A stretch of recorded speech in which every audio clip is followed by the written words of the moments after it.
Brexit could see the UK and Switzerland forge a Britzerland alliance to take on the EU, Prime Minister Boris Johnson claimed. The UK is entering a new chapter outside of the EU after tense trade talks with Brussels last year. The Brexit deal is still a contentious issue, however, as the EU last week rejected the government's calls to redraw the Brexit deal's Northern Ireland Protocol.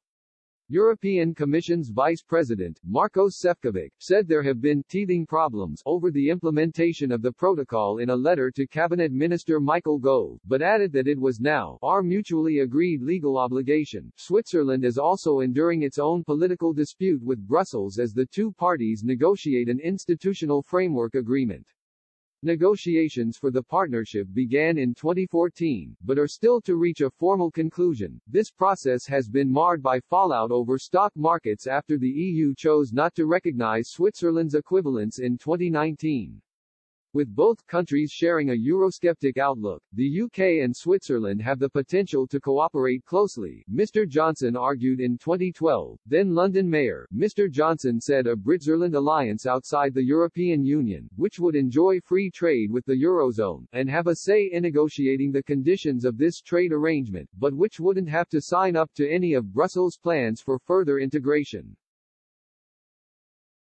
The Swiss and British governments announced last month that formal talks with Bern had commenced in a bid to broker a new post-Brexit financial services agreement.